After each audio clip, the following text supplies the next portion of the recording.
ng mga nagbabagang balita. Exclusive, libo-libong nabiktima ng lindol sa Clarin, Bohol. Nagpapasaklolo na. Asukal, inuulam na lang ng karamihan. Pag hindi ko nakapunta doon, hindi ko natawagan sa pamilya ko, siguro patay na yung dalawang anak ko, ma'am. Ma'am, sana naman, maintindihan niyo kami.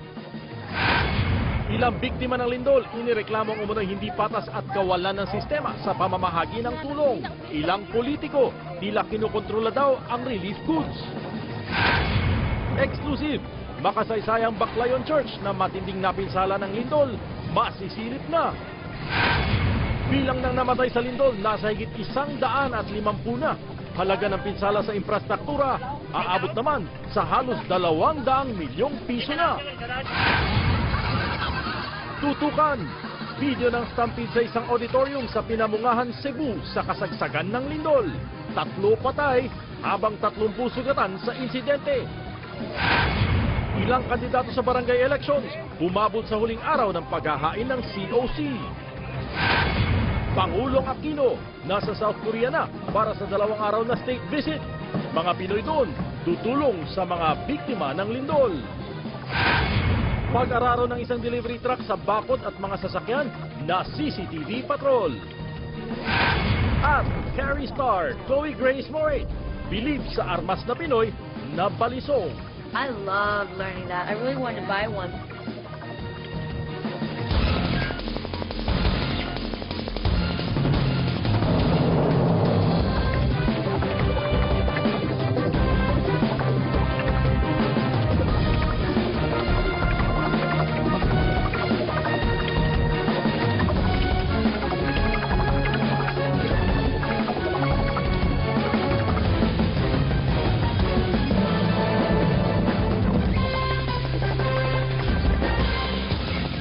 Live mula sa ABS-CBN News Center, Manila, ito ang TV Patrol!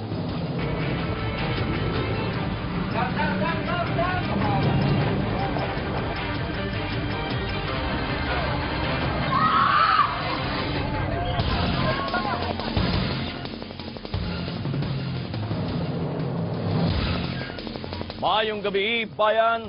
Mula pa rin dito sa probinsya ng Bohol, patuloy na nagpapatrol ang buong pwersa ng ABS-CBN News. Pagkatapos po ng magnitude 7.2 na lindol na yumanig dito sa Central Visayas at naramdaman din sa mga kalapit na probinsya sa Mindanao noong Martes. Nakatayo po ako ngayon dito sa likod ng gumuhong St. Peter the Apostle Church na mas kilala bilang Lubok Church. Isa ito sa mga simbang diniklara bilang National Cultural Treasure. Ang simbang ito ay mahigit na 4 na taon na mula nang itayo at ngayon halos wala na pong natira sa simbahan. Ang simbahan ng Lubok ay isa sa mga paboritong dayuhin ng mga turista at dito rin po kumakanta ang tanyag na Lubok Children's Choir na marami ng karangalan na naiuwi sa Pilipinas.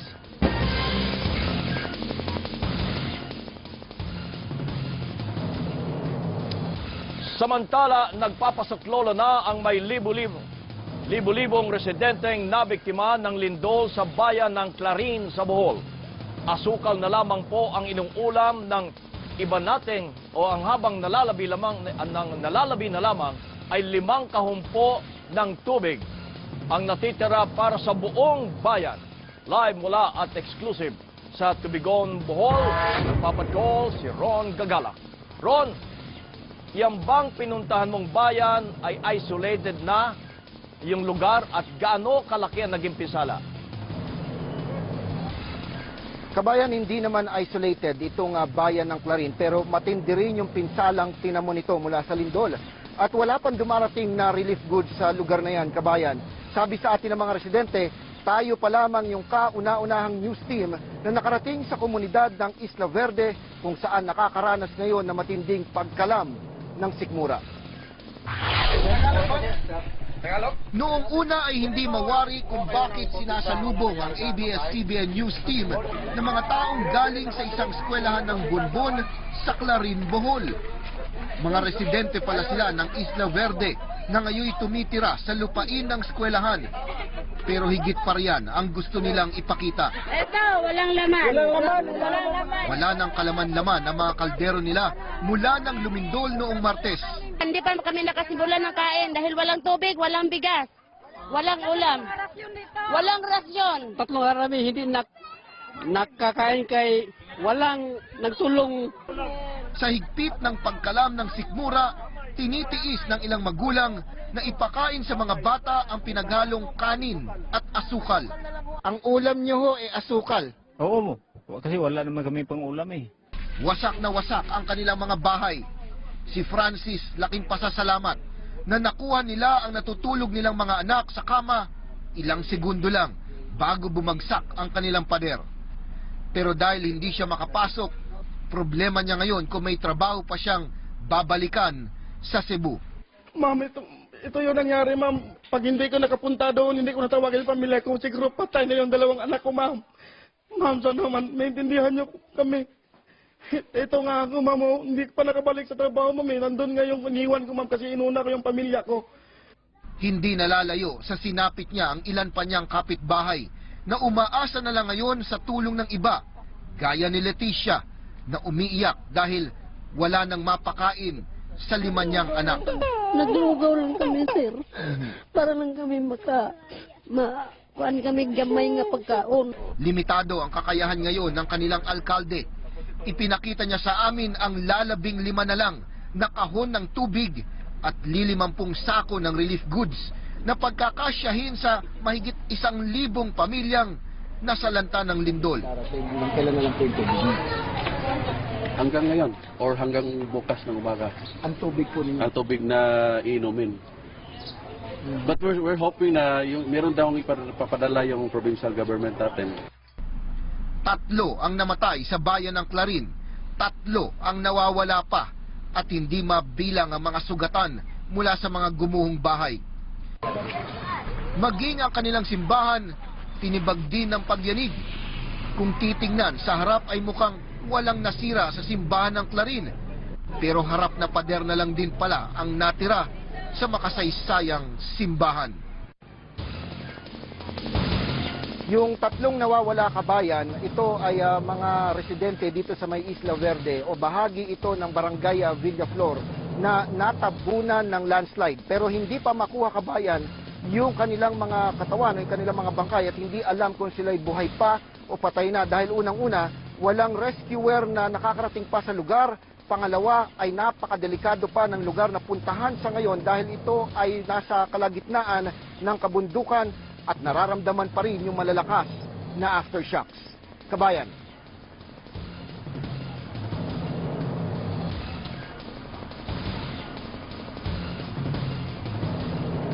Salamat, Ron Gagalak, live mula pa rin dito sa Bohol.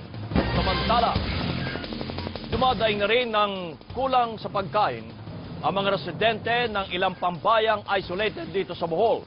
20 sinkhole naman ang natagpuan sa bayan ng Calape. Lumitaw ito sa kasagsagan ng lindol noong Martes. Nagpapatrol si Hernel Tokmo. Muling inikot ng ABS-CBN News Team ang ilang bahagi ng Bohol na lubhang naapektuhan ng lindol.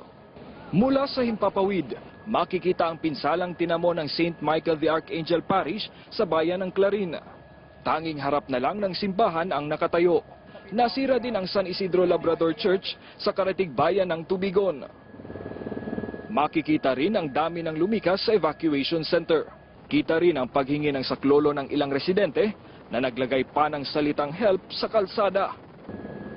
Paglapag namin sa bayan ng Tubigon, sinalubong kami ng mga residente.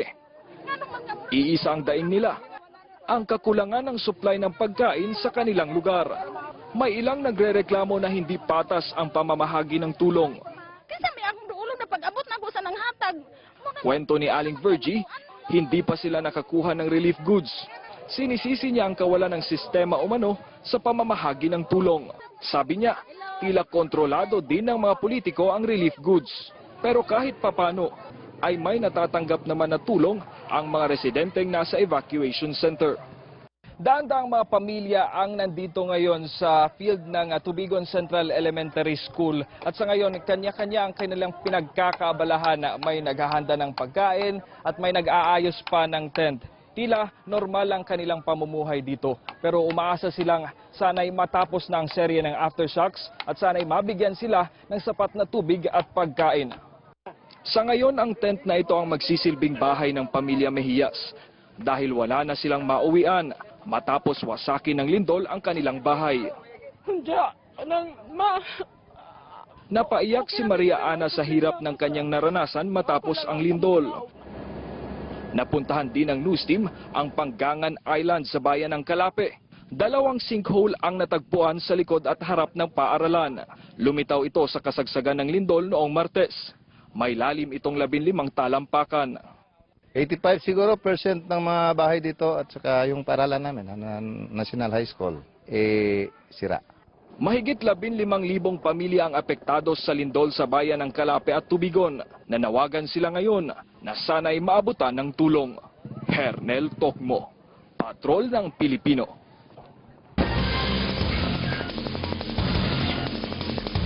Hinulang kanina naman ang mga pasyenteng pansamantalang inaalagaan sa may parking lot ng nagkabitak-bitak na ospital sa Bohol. Minamadali naman ang pagsusuri sa katatagan ng mga gusali dito. Live mula sa Baclayon, Bohol, nagpapatrol si George Carino. George!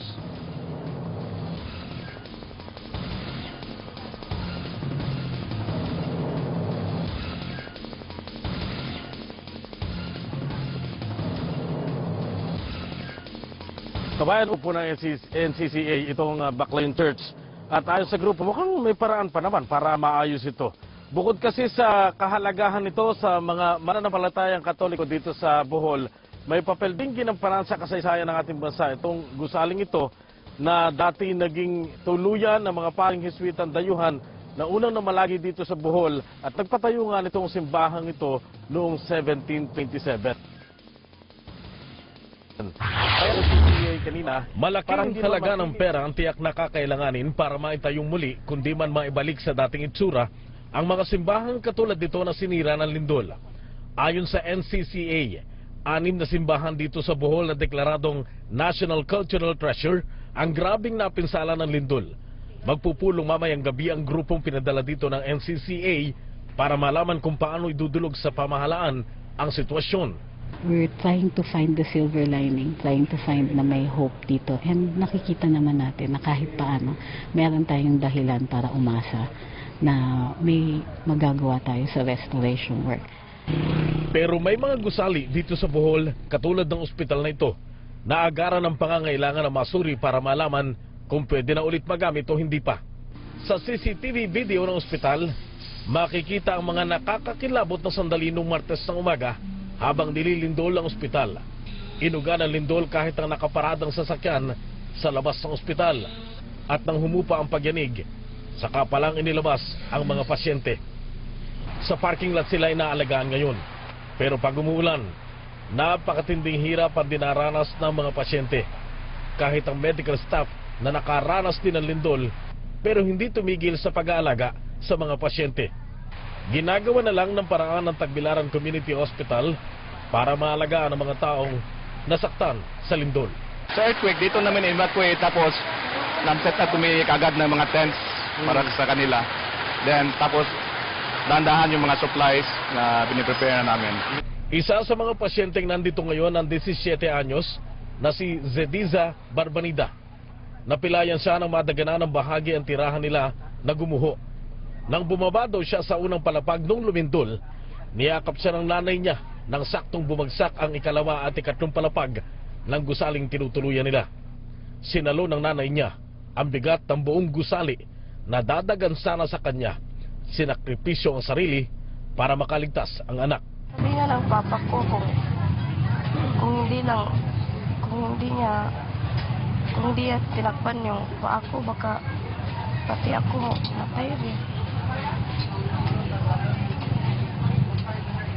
Sinalo niya talaga yung buong building para sa akin eh. Di pa niya madalaw ang burol ng kanyang nanay na hanggang sa uling sandali ay inialay ang buhay para sa anak.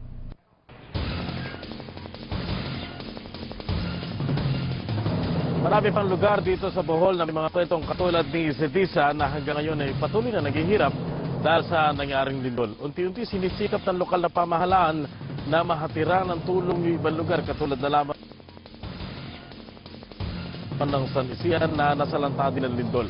Kanina dumalaw dito si Vice President Jejo Marbinay kasama ang anak si Senador Nancy Binay at binanggit ng Senador sa pagdalaw dito sa Baclayon na nakausap na niya si Governor Edgar Chato at sinabi niyang meron silang pinag-usapang detalye tungkol sa pag-ibig housing kung paano makakatulong dito sa mga kababayan natin. Sa panig naman ni Senador Binay ay binanggit niya sa panayam na sisikapin niya po Senado para matulungan ang mga taga-Bohol na nilindol nga dito. Kabayan.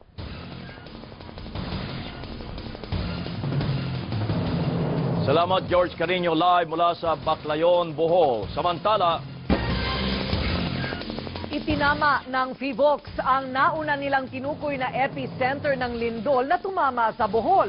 Ayon kay FIVOX Director Renato Solidum, hindi sa Carmen kundi sa may munisipalidad ng Sagbayan ang epicenter ng lindol noong Martes. Paliwanag ni Solidum, itinuwid nila ito matapos mas mapag-aralan ang mga datos base sa pinsala sa mga lugar na apektado ng lindol. Mas matindi ang pinsala sa Sagbayan kumpara sa Carmen na tumutugma sa pagbabago ng lugar ng epicenter. Hindi rin inaalis ni Solidum ang posibilidad na ang lindol ay nagmula sa isang hindi pa natutukoy na fault sa isla. Nagsasagawa na rin sila ng field work para pag-aralan ang teorya. Dadagdagan pa ang bilang ng mga namatay at nasugatan dahil sa lindol noong Martes. Live mula sa NDRRMC sa Camp Aguinaldo, nagpapatrol si Zen Hernandez. Zen, so nagbago ba ang bilang ng mga casualties? Ilan na ba ang bilang ng mga namatay? Oo, Corina, umaakyat pa ang bilang dahil ngayong araw na ito ay pumalo na sa 161 ang bilang ng mga nasawi habang nasa 375 naman ang bilang ng mga sugatan. May 21 katao rin ang nananatiling missing o nawawala ayon dun sa mga kinatawan ng iba't ibang ahensya ng gobyerno dito sa pagpupulong sa NDRRMC. Ngayon pala kasi unti-unting napapasok yung mga dating isolated na bayan diyan sa may Bohol kung kaya mabagal din ang pagpasok ng mga datos. Priority naman ngayon itong paggamot sa mga survivor ng lindol. Ayon dun sa report ng Department of Health kanina, 6 na pong biktima ng lindol na nasa Congressman Castillo Memorial Center. Ito yung isa sa mga ospital na matindi ang pinsala sa Loon, Bohol, kaya nasa labas yung mga pasyente. 6 na po dyan ang kailangang mailipat sa Governor Celestino Memorial Hospital sa Tagbilaran para sa agarang operasyon. Ito kasi yung mga nagtamo ng pinakamatitinding fracture at injury sa katawan. Iniutos naman ni NDRRMC Executive Director Eduardo Del Rosario sa Philippine Navy na bigyan ng prioridad ang mga pasyenteng ito sa kanilang mga barko na nagdadala din ng mga relief goods. Hanggang ngayon kasi ay sira pa rin ang napakaraming tulay at kalsada at sa report nga ng Department of Public Works and Highways, umaabot na sa mahigit 563 million ang halaga ng pinsala sa mga infrastruktura sa Bohol at Cebu. 34 ang apektadong tulay at yung 3 dyan sa bilang na yan ay totally collapsed o bagsak. Pero yan po ay nadagdagan pa nang magkaroon ng isang aftershock. Kanina, ito yung Desemparados Bridge, malapit dyan sa may Tubigon. Ibig sabihin, nung tumama yung lindol, ay partially damaged lang siya at nung magkaroon ng aftershock kanina, ay tuluyan na siyang bumagsak. May 3 namang tulay na nanatili pa rin nakatayo pero matindi ang pinsala sa pundasyon o sa pundasyon. Ang problema ayon sa DPWH, matagal na panahon pa ang kailangan para mapalitan ang mga nasirang tulay. Totally rebuild, matagal po siguro mga within 6 months po, ganun po. Wala pa po dun yung i-factor in po natin para i-bid po natin, para kumuha po tayo ng of course yung budget po. Maging bilang ng mga apektado, Corina, ay patuloy pa rin tumataas dahil umabot na ito sa 3.4 milyon na katao. Meron ding 13,000 na mga pamilya dyan sa mga evacuation centers mula Bohol hanggang dyan sa Cebu. Kaya iniutos na rin sa AFP na i-prioritize yung pag-airlift sa mga pinakakailangan ng mga evacuees katulad ng tubig, pagkain, gamot at maging mga tents. Corina? Naman kalakas ang mga aftershocks dyan dito sa kabuuan ng mga pangyayari sa Cebu at Bohol, Zen. Ang pinakamalakas ay anong intensity? Hindi siya napag-usapan, Corina, kanina, pero doon sa base sa mga reports na narinig natin sa PHIVOLCS, itong mga nakalipas na oras at araw, may umaabot siya nasa 4.8, hindi ko lang sure kung may umabot na ng 5, pero mukhang yung lakas na yan, yung magnitude na yan, ay may kakayanan pa na makapagpabagsak nung mga tulay na nagkaroon na ng pinsala doon sa main shock na nangyari noong isang araw. Okay, ang balita natin dito, Zen, kanina ay mayroon ng mahigit 5, intensity 5, ano? So malakas-lakas pa rin. Kaya nga yung banggit mo kanina, yung mga counting bitak, bumibigay na talaga kapag nasundan pa ng aftershocks. Alright, maraming salamat. Si Zen Hernandez, live mula sa NDRRMC. Samantala, pahinsingin ng Manila City Hall ang pag-iinspeksyon sa mga lumang simbahan sa lungsod. Ito'y kasunod ng pagkawasak ng ilang lumang simbahan sa Bohol at Cebu dahil sa lindol. Nagpapatrol si Maan Macapagal. May 37 simbahang Katolika ang nakatayo sa Maynila. Isa sa pinakamatanda ang Santa Ana Church o Our Lady of the Abandoned Parish na itinayo noong 1720. Ito yung pinakaunang simbahan ng mga Franciscans outside Intramuros. Buo pa ang halos 90% ng simbahan, maliban sa nirenovate na kampanaryo na nasira noong World War II. Napabahala ngayon si Father Oliague para sa mga matatandang simbahan sa Maynila matapos na magiba ang mga simbahan sa Bohol.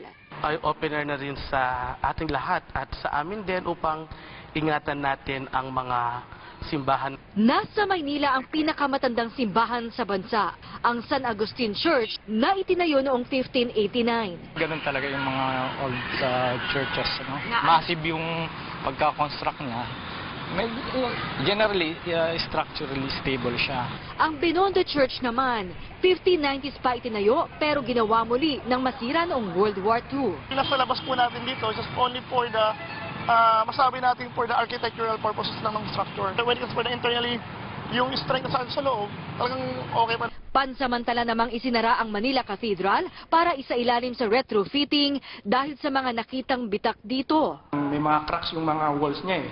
Tapos may mga parang settlement yatang naging nakikita ron. Aminado ang Manila Building Office na mas tutok sila sa mga pag-inspeksyon ng mga eskwelahan at gusali at hindi gaano sa mga simbahan. We have annual inspection team but I have to verify kung they are conducting inspection on all churches. Ayon sa Manila City Hall, pagbubutihin pa nila ang inspeksyon sa mga simbahan upang masigurong ligtas ang mga ito. Maan Macapagal, Patrol ng Pilipino. Muling araw kanina ng paghahain ng Certificates of Candidacy ng mga tatakbo sa barangay elections sa October 28. Hindi na rin nagbigay ng extension ng COMELEC maliban sa mga lugar na tinamaan ng lindol. Nagpapatrol si Pia Gutierrez. Hindi tulad ng inasahan, mangilan-ngilan lang ang dumating ngayong araw sa COMELEC para sa huling araw ng filing ng Certificates of Candidacy para sa October 28 barangay elections. Dahil walang pila, mabilis ang bawat transaksyon. Malayo sa nangyari noong Biyernes kung saan daan-daan ang nakipagsiksikan sa unang mga oras pa lang ng filing. Mga 2 minutes lang po eh. Salamat kasi ang bilis ng proseso. Kasama sa naghain ng COC sa huling araw si Mads. Anya, matagal niyang pinag-isipan ng pagtakbo bilang kagawad kaya ngayon lang pumunta sa COMELEC. Nag-isip ako ng ilang araw din. Tapos kaya sabi ko, pag kung just in case makapag-decision ako, yung last day na lang ako magpa-file. Naging mahigpit ang COMELEC sa deadline. Mismong si Chairman Sixto Brillantes pa ang nagsara ng filing pagpatak ng alas 5. Ngayon nakikita mo, wala na tayong away, walang gulo, tahimik. Alas 5 magsesira kami magtatrabaho pa yung mga tao namin. May 2 oras na extension naman ang filing sa mga lugar sa Bohol na sinalanta ng lindol. Pag-uusapan pa ng NBank kung tuluyang ipopospone ang halalan sa lalawigan. Baka meron lamang specific areas na pwedeng i-postpone.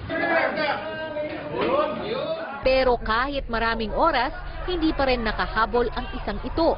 Hindi na tuloy siya pinayagan ni Chairman. Hindi na po pwede. Hanggang alas 5 lang ang filing.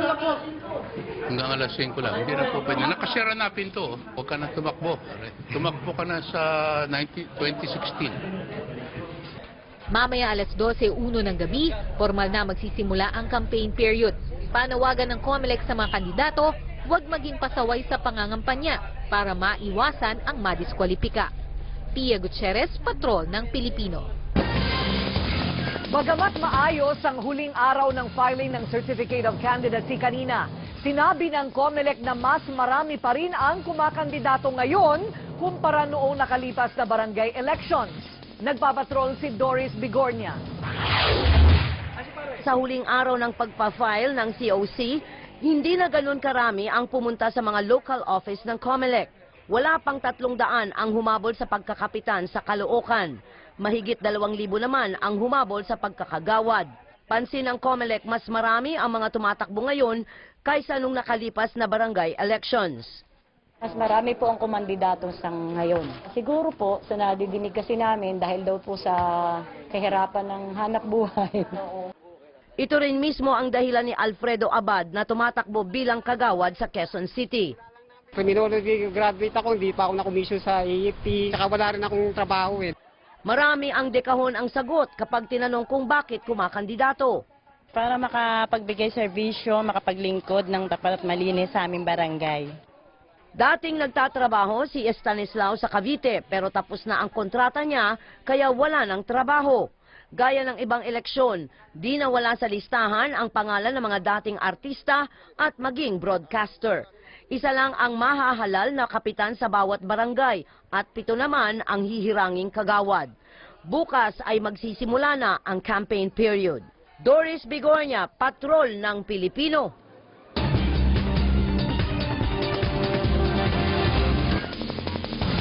Natagpuan sa isang paupahang bahay sa Iligan City ang tinadtad na katawan ng isang tao.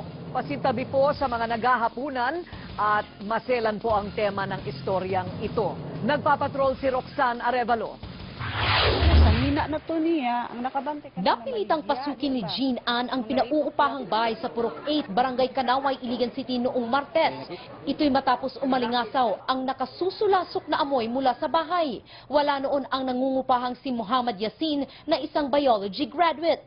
Natagpuan niya ang isang container sa loob ng kwarto na pinagmumulan ng amoy at nang buksan niya ito, tumambad ang tinadtad na parte ng katawan ng tao. Kwento ni Jean Ann, may isang kahoy din siyang nakita sa loob ng bahay na posibleng ginamit na tadtaran. Agad niya itong ipinagbigay alam sa pulis. Na-recover ng mga otoridad ang ilang bote ng chloroform at dextrose. Hinala ng mga pulis, gagamitin ito sa pagpreserba ng bangkay. Agad namang nagtungo sa pinauupahang bahay ang mga kaanak ni Yasin sa pag-aakalang siya mismo ang namatay. Pero nang malamang hindi siya ang bangkay, inutusan sila ng mga pulis na hanapin ang kaanak na si Yasin. Miyerkules na huli na ng mga pulis si Yasin. Tumanggi ang mga kaanak na ipa-interview siya. Wala rin sinasabi si Yasin sa mga pulis kung sino ang natagpo ang patay na lalaki sa container. Talagang human body siya. Pero as of now, under investigation pa kung talagang pinatay siya o namatay. Pinag-aaralan ngayon ng mga pulis kung maaaring kasuhan ng murder si Yasin. Roxanne Arevalo, Patrol ng Pilipino sa Iligan. Dinasahan na ng sakdal ang 2 sospek sa pagpatay sa advertising executive na si Kay Davantes. Humarap sa Las Piñas RTC Branch 253 ang mga sospek na sina Reggie Diel at Lloyd Enriquez. Naghain sila ng qualified plea para sa kasong carnapping at robbery with homicide. Ibig sabihin, umamin sila sa pagnanakaw kay Davantes, pero itinanggi ang pagpatay sa kanya. Kaya naman ang korte na ang naghain ng not guilty plea para sa 2 sospek. Sunod nang babasahan ng sakdalang tatlong iba pang sospek na sina Jomar Pepito, Samuel Decimo at Kelvin Jorek Evangelista. Pinaghahanap pa rin ang ika-6 na sospek na si Baser Minalang.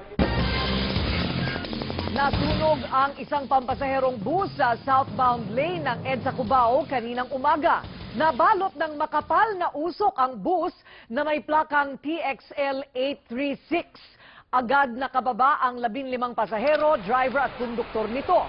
Ayon sa driver, nakaamoy sila ng parang nasusunog na gulong habang binabaybay ang timog EDSA. Base sa inisyal na investigasyon ng Bureau of Fire Protection, nagsimula ang sunog sa baterya ng bus. Wala namang nasugatan sa insidente.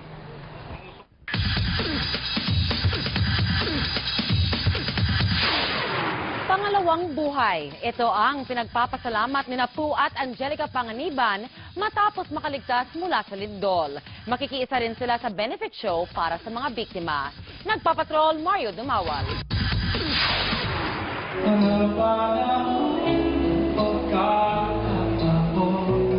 Sa October 25 na sa Teatrino Green Hills itinakda ang All-Star Bohol Benefit Show na pinapangunahan ni Cesar Montano, Noel Cabangon at iba pang bituin para sa mga nasalanta ng lindol sa Bohol. Kabilang din sa makikiisa ang nakabalik ng cast ng Banana Split. Tulad din na po na ngayon pa lang nakakabawi sa trauma ng lindol matapos makalma ng sleeping pills. Second life na talaga. Iba yung pinaranas sa amin. Tinatakbo na pala namin ay 3 kilometers na. Nung pagdating na namin doon sa barangay Kugon, iyak na lang ako na iyak. Tapos may kumakalabit na bata. Kasi yung nanay magpapapicture. Pero habang tumatakbo kami, walang nakakapansin sa amin. Wala. Pare-parehas kayo. Isa lang yung tumatakbo sa isip ko. Parang ayoko pa mamatay. Kahit ano naman takbo ko at kung talagang panahon ko na to, siguro dapat magdasal na lang kami, tapos huwag na lang kami magpanik. Feeling ko na panahon na yun, hindi pa namin time. Hindi rin sila makapaniwala na ang dapat sana'y masayang show anniversary ay mapapalitan ng takot. Anniversary talaga yung dating niya kanina. Unforgettable talaga. Yung mga nahuhulog na building sa harapan namin. 5th year yung Banana Split. Parang 5 and alive. Ang hirap pala pag may lindol na ganyan, hindi mo maisayaw yung gimme-gimme. Oo, mauunahan ka niya. Naiiyak kami sa kakatawa. Nashock din si Pusa nakita niyang gumuhong mga gusali sa Bohol. Patibayin pa natin ang pananampalataya, lalo na napansin ko yung mga simbahan na parang sabi ko baka mamaya nangangalabit talaga sa Panginoon, baka nakakalimot na tayo. Pinagdadasal din ni Cesar at Pu na makakaahon ang mga komunidad na nasalanta ng lindol, lalo na ang mga Tagaloon, Carmen at iba pang bayan na nangangailangan ng ilaw, tubig at pagkain. Mario Dumawal, Patrol ng Pilipino. Sa aming pagbabalik, ika-6 na petisyon para ibasura ang Disbursement Acceleration Program o DAP, inihain sa Korte Suprema. Alamin mga serbisyong dapat ibinibigay ng isang barangay sa kanyang nasasakupan. At programa ng DSWD sa isang auditorium sa Cebu na uwi sa stampede dahil sa lindol, 3 patay. Nagbabaga pa rin ang mga balita sa pagbabalik ng TV Patrol!